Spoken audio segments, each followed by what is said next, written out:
मुसलमानों को हक बयान करना फिरका वरीयत है और सहाबा को तकफीर करना फिरका वरीयत नहीं है। जो सहाबी को काफिर कह दे, और मेरे भाइयों एक आम मुसलमान होना आम, उसको कोई बंदा काफिर कहना सही हदीस है। अगर इल्जाम सच्चा है तो वो बंदा काफिर हो जाता है, और एक इल्जाम झूठा है तो कहने वाला काफिर हो जाता है।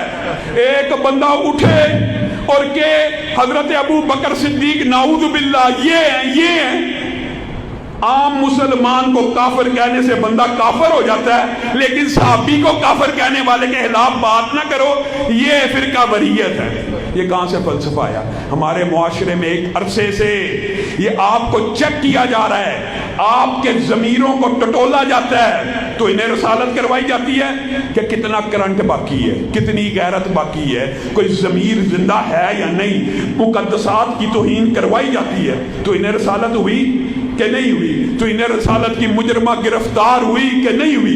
गिरफ्तार भी हो गई, इल्जाम भी साबित हो गया। Session court, high court, SP से सुप्रीम कोर्ट के ऊपर दबाव डाल के और क्रेडिट लिया जा रहा है जी। आसिया मलूना को मैंने बड़ी स्ट्रगल और मेहनत से मजहबी तबके के चुंगल से बचाकर बाहर भगवाया। लानत है ये काम फहर का बात है कि तो इन्हें रसालत के मुल्ज़िमों को तुम आजाद करवाओ। चेक किया जाता है कि गैरत जिंदा के नहीं। उसके बाद मसाजिद की तौहीन, मसाजिद में डांस हो रहे हैं, मुजरे हो रहे हैं, आप FIR कटवाने चले जाएं, आप मुजरम हैं कि हमने फिरका वराना और इंतशार और फसाद फैलाया है। जो मस्जिद की तौहीन कर रहा है वो फसादी नहीं है, जो तो इन्हें रिसालत कर रहा है वो फसादी नहीं है। उल्टे ज़ाब्ते हो गए हैं, उल्टे ही ज़ाब्ते हो गए हैं। यानी जिसने इस्लामाबाद के अंदर दारुल हिलाफे के अंदर बकवास की है कि हजरत अबू बकर ऐसे हैं,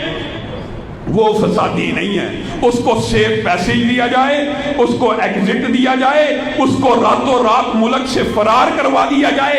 11 पर्चे पहले, 10 पर्चे बाद में, 21 पर्चों का मुल्ज़म हो, संगीत नौयत के हो, ECL कैसे क्रॉस कर सकता है? नहीं कर सकता जब तक जमीर ना मर जाए, जब तक गैरत ना मर जाए। लेकिन फिर भी एक बात याद रखो, इसमें अंदर एक खुशखबरी भी है तुम्हारे लिए।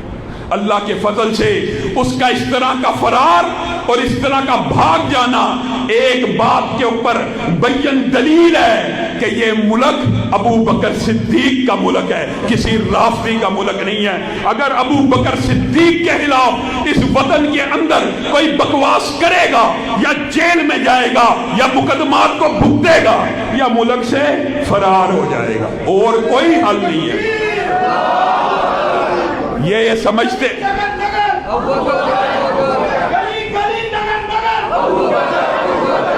आप ये समझते हैं, हम भी ये चाहते हैं कि मुल्क में इंतशार ना हो, फिरका वरीयत ना हो, कानून हाथ में नहीं। मैं आपको अक्सर आप सुनते रहते, हम कानून को हरकत में लाना चाहते हैं, कानून हाथ में नहीं लेना चाहते।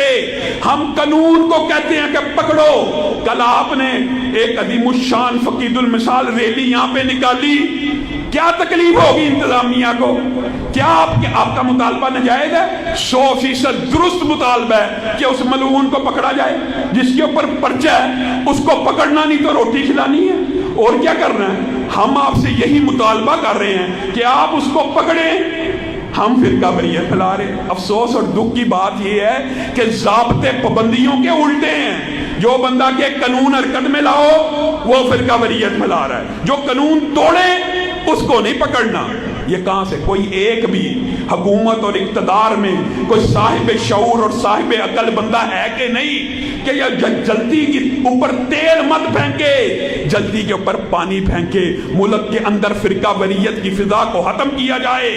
आप बताइए, हमारे मुआशरे के अंदर शिया क्या सुन्नियों के साथ दीवार के साथ दीवार रख के रहते हैं कि नहीं? रहते हैं, अरसा दराज से रहते आए हैं। कोई फिरका वरीयत नहीं, कोई इंतशार नहीं। हमने मेहनतें की हैं कि फतवा तकफीर नहीं लगना चाहिए, मुसलमानों को काफिर नहीं कहना चाहिए, लेकिन इस तरह के जाकिरों को, बदजुबानों को आप रिहा करके मुल्क से फरार करवा के ये बात अहले सुन्नत को सोचने पे मजबूर कर रहे हैं। کہ یہ 4th شیڈول اہل سنت کے لیے، یہ نیشنل ایکشن پلان اہل سنت کے لیے، یہ پابندی کے ضابطے اہل سنت کے لیے، اور شیعہ اکابر وہ بھی یہ بات نوٹ کریں، غور کریں، فکر کریں، کیا اس طرح کے عناصر کو سپورٹ کر کے وہ اہل سنت کو یہ پیغام دے رہے ہیں کہ ہر شیعہ رافضی ہوتا ہے، ہر شیعہ۔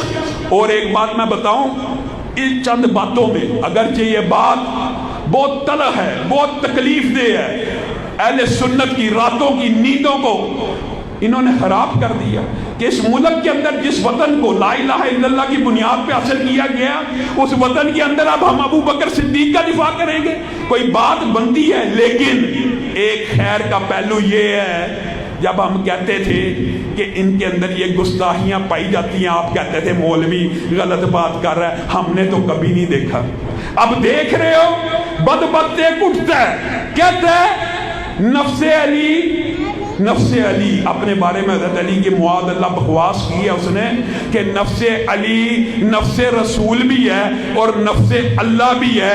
امی عائشہ کے ساتھ جب جنگیں ہوئی تھی، امی عائشہ کا نکاح تو رسول اللہ کے ساتھ ہوا تھا، لیکن حضرت علی نے اس نسبت کو توڑ دیا تھا۔ کیسے توڑ دیا تھا؟